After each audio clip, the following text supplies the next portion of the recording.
Alhamdulillah, alhamdulillahil ghaniyil karim, alladzi khalaqal insana fi ahsani taqwim, walladzi zawwada ibadahu bi syattal wasail liyasil ibadu ilal khairil amin. وهذا الخير العميم الأعلى هو الصراط المستقيم. أشهد أن لا إله إلا الله وحده لا شريك له وأشهد أن محمدا عبده ورسوله. اللهم صل وسلم على عبدك ورسولك محمد وعلى آله وأصحابه ومن اهتدى بهديه wa man tabi'ahum ila yaumil ma'ad. Amma ba'd, fa ya ibadallah ittaqullaha haqqa tuqatih wa la tamutunna illa wa antum muslimun. Hadirin jamaah Jumat yang dirahmati Allah, mari selalu kita mengingat Allah Subhanahu wa taala. Zikir mengingat Allah Subhanahu wa taala, karena dengan mengingat Allah Subhanahu wa ta'ala maka hati kita akan tenang, pikiran kita akan jernih, dan insya Allah langkah-langkah kita akan bisa selalu terkontrol, dan dengan demikian kita bisa berharap untuk selalu berada di jalan Allah yang lurus atau as-siratal mustaqim. Dan dengan demikian kita bisa berharap untuk mendapat ridha Allah Subhanahu wa taala, baik di dunia ini maupun kelak di akhirat. Hadirin jamaah Jumat yang dirahmati Allah, Allah menciptakan alam raya ini dengan berbagai macam visi. Dulu waktu kita sekolah di SD, kita belajar namanya ilmu hayat, ilmu kehidupan. Hadirin, kehidupan yang dianggap mungkin rendah adalah kehidupan tumbuh-tumbuhan. Mengapa? Karena tumbuh-tumbuhan bisa hidup, bergerak dan berkembang, tetapi tidak bisa berpindah dari satu tempat ke tempat yang lainnya. Apa ukuran tumbuh-tumbuhan yang bagus, yang ideal? Barangkali tumbuh-tumbuhan yang bagus adalah yang tumbuh berkembang dengan baik, daunnya segar, hijau ruyu-ruyu, kemudian buahnya lebat. Itu barangkali ukuran tumbuhan yang bagus. Mungkin seperti yang disebut di dalam Al-Quran, ada semacam pohon utopia untuk menggambarkan al-kalimah at-thayyibah. Allah berfirman, a'udzubillahi minasyaitonir rajim, wa daraba mathalan kalimatan thayyibatan kasyidatin thayyibatin asluha thabitun wa far'uha bis sama' tu'ti ukulaha kulla hinin bi'idzni rabbiha. Al-ayat. Ini perumpamaan, ungkapan atau tutur kata atau tindakan yang baik itu seperti kasyajaratin thayyibah, seperti pohon yang baik, asluha sabitun bil ard, yang pangkalnya terhujam dalam di bumi, wa far'uha bis sama', sementara cabangnya itu menjulang mencakar langit. Tu'ti ukulaha kullahin, setiap saat dia bisa berbuah dengan izin Allah Subhanahu wa taala. Ini datanya pohon utopia yang barangkali di dunia tidak kelihatan. Kemudian yang lebih tinggi dari tingkatan tumbuh-tumbuhan adalah binatang atau al-hayawan. Binatangnya lebih tinggi karena dia bisa bergerak kemana saja dia mau. Dia bisa mencari makannya ke berbagai tempat, sehingga dia lebih tinggi tingkatan kehidupannya dibandingkan dengan tumbuh-tumbuhan. Hadirin, lantas apa tingkatan tumbuh bagi binatang yang terbaik? Kelihatannya binatang terbaik adalah yang bisa tumbuh dengan baik, badannya bisa gemuk-gemuk, bisa sekel-sekel, dan bisa tumbuh berkembang biak dengan baik. Mungkin gambaran yang sederhana seperti binatang kurban yang kita lihat, seperti sapi limusin yang gede, berat, mungkin lebih dari 1 ton beratnya. Itu gambaran binatang yang terbaik. Akan tetapi hadirin, binatang kendati hebatnya kayak apa, kuatnya kayak apa, binatang ini tidak punya akal sehingga tidak memahami ilmu atau ucapan orang. Barangkali gambaran binatang yang disebut oleh Al-Quran, A'udzubillahi minasyaitonir rajim, mathalul ladzina kafaru kamathal ladzi yan'iqu bima la yasma'u illa du'aan wa nida'a summun bukmun umyun fahum la yaqilun. Perumpamaan orang kafir itu ketika diseru untuk beriman kepada Allah seperti binatang, dia dengar suara seruan tetapi tidak memahami maksudnya. Orang kafir ini summun bukmun, dia bisu, dia tuli, dia bisu, umyun, dia buta, fahum la yaqilun, dan mereka tidak menggunakan akalnya. Hadirin, ketika kita sampai pada tingkatan kedua dari kehidupan binatang ini, kelihatannya ya binatang yang gemuk, yang sekel, yang kira-kira memang dimanfaatkan oleh manusia dan bisa berkembang biak dengan baik. Juga mungkin kelihatan seperti memang tidak punya akal. Dalam surat Jum'ah disebutkan, mathalul ladzina humilut taurata tsumma lam yahmiluha kamathalil himari yahmilu asfara. Perumpamaan orang-orang Yahudi yang diberi kitab Taurat tsumma lam yahmiluha tapi tidak mengamalkannya, kamathalil himar, seperti keledai yahmilu asfara yang membawa kitab-kitab yang banyak tapi tidak mengerti apa isi kitab itu. Hadirin, tingkatan yang ketiga adalah manusia. Manusia ini tingkatan yang lebih tinggi dari tumbuhan, lebih tinggi dari binatang. Mengapa? Karena manusia selain punya fisik sebagaimana tumbuhan dan binatang, punya kelebihan yang luar biasa, yang canggih, yang namanya akal, al-aql. Akal ini tidak dipunyai oleh tumbuhan dan tidak dipunyai oleh binatang. Hadirin, para filosof membagi kekuatan akal menjadi akal, kemudian rasa, kemudian roh atau spirit. Hadirin, akal itu di dalam bahasa Arab, akal itu artinya tali atau ikatan. Maka fungsi akal yang paling utama adalah bisa mengikat manusia untuk tidak terjerumus ke dalam jurang kejahatan atau jurang kesesatan. Maka orang yang menggunakan akalnya dengan baik, dia tidak akan terjerumus ke jurang kejahatan atau ke jurang kesesatan. Ini bisa kita lihat ketika orang-orang yang berada di neraka itu menyesal apa susah mereka. Tidak mereka disebutkan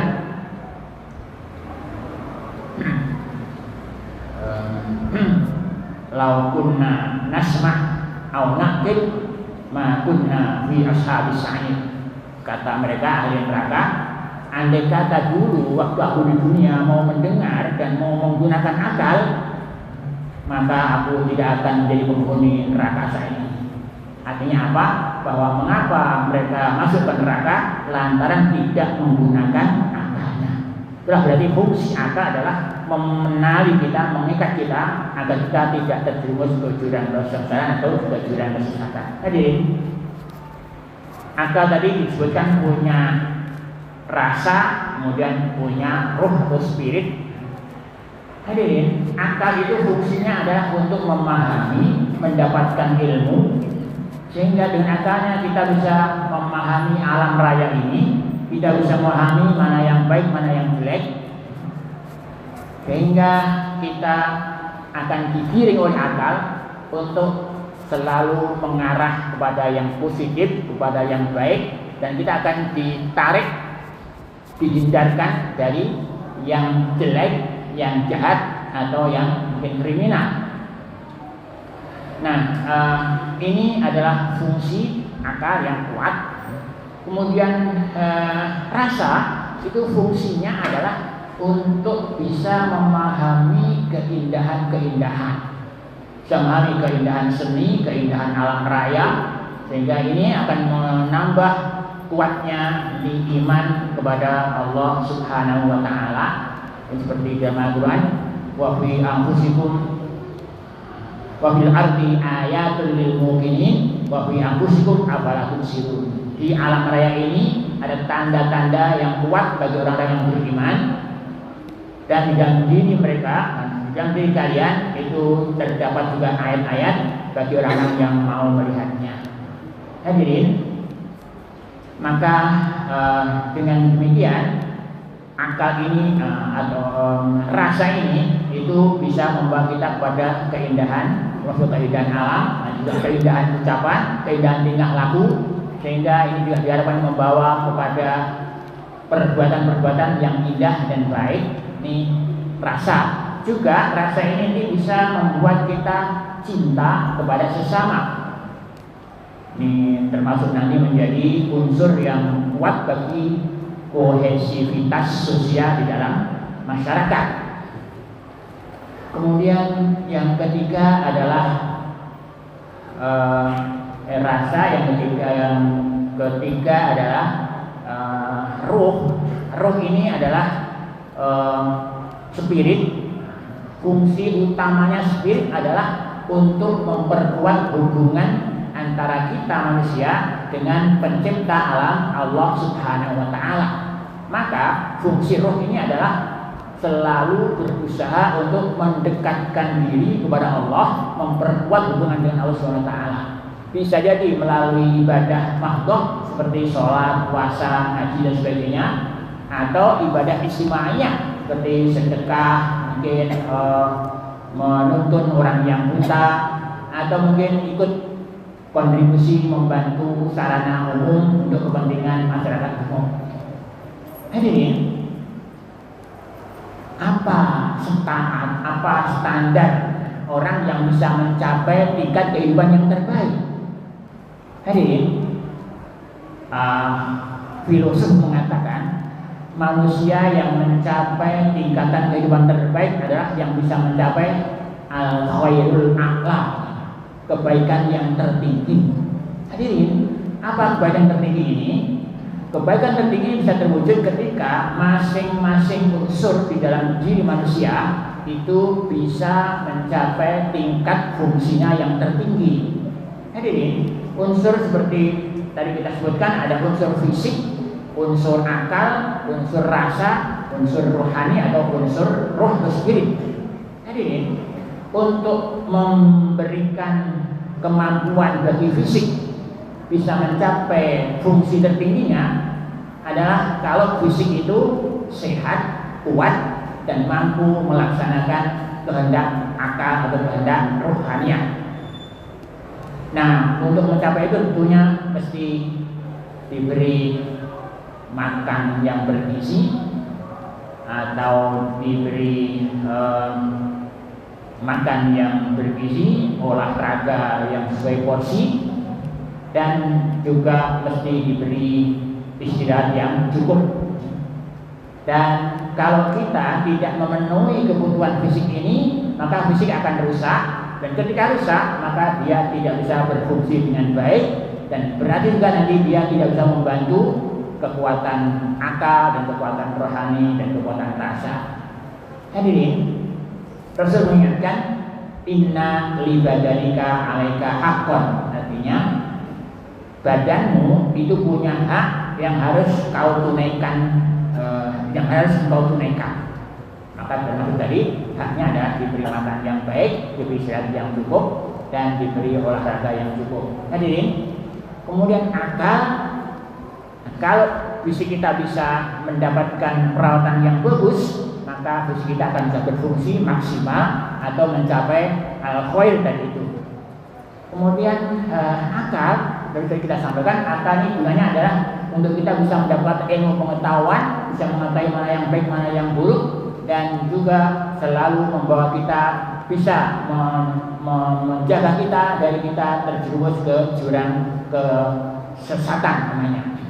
Maka ini tentu mesti kita isi dengan pengetahuan yang membuat kita bisa memahami hukum alam secara umum, dan juga memahami hukum Allah SWT yang terkait dengan iman dan dengan agama kita, sehingga kita punya pengetahuan yang luas. Dan demikian kita akan bisa memilih mana yang terbaik dan menjauhi mana yang jelek.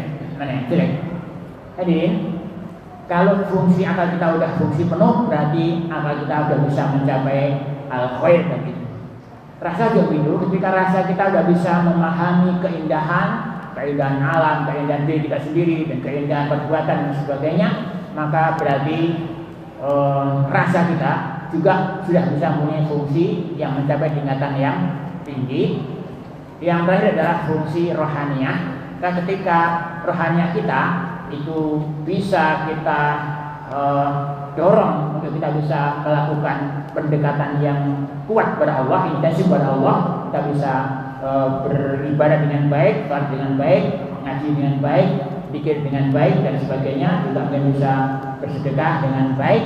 Maka berarti fungsi rohaniah kita itu bisa berfungsi maksimal. Ketika semua unsur dari komponen fisik kita ini bisa terpenuhi sampai dengan maksimal, berarti itu kita sudah mencapai al-khairul a'la, yang mungkin di dalam bahasa kita menjadi orang-orang yang muttaqin.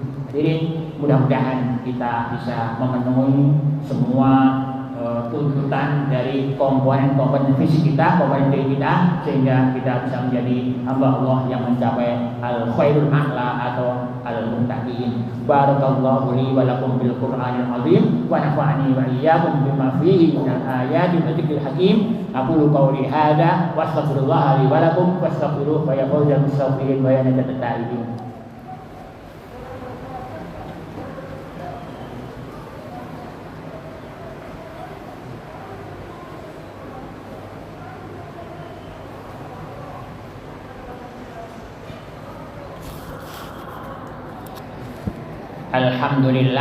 Alhamdulillahilladzi arsala rasulahu bil huda wa dinil haqq yudhhiruhu 'ala dini kulli. Asyhadu an la ilaha illallah wahdahu la syarikalah wa asyhadu anna Muhammadan abduhu wa rasuluh. Allahumma shalli wa sallim ala hadzal nabiyil karim war rasulil azim wa ala alihi wa sahbihi ajmain, amma ba'd. Hadirin, untuk bisa mencapai al-khairul a'la itu dibutuhkan usaha-usaha yang maksimal, usaha-usaha yang kuat, dan usaha kita untuk memenuhi itu semua termasuk bagian daripada ibadah kepada Allah Subhanahu wa taala. Karena memang hidup kita di dunia ini oleh Allah ditentukan tujuannya adalah untuk beribadah kepada Allah Subhanahu wa taala.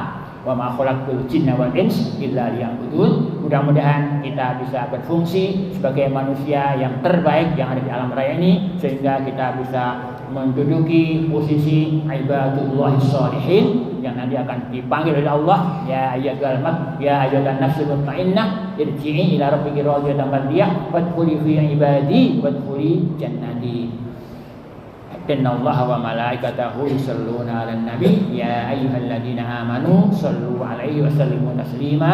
Allahumma shalli 'ala Muhammad wa 'ala ali Muhammad kama shallaita 'ala Ibrahim wa 'ala ali Ibrahim. Allahumma barik 'ala Muhammad wa 'ala ali Muhammad kama barakta ala Ibrahim wa ala Ibrahim fil alamin innaka Hamidum Majid.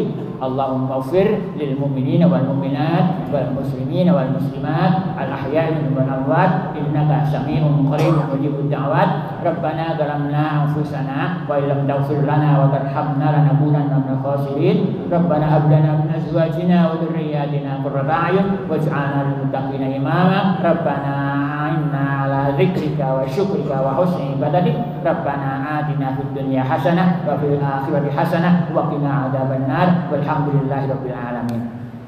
Ibadallah, innallaha ya'muru bil adli wal ihsan wa ita'i dzil qurba wa yanha 'anil fahsya'i wal munkari wal baghi ya'idukum la'allakum tadhakkarun. Fadhkurullaha 'azza wa jalla washkuruhu 'ala ni'amihi yazidkum wa lillahi akbar. Aqimus shalah.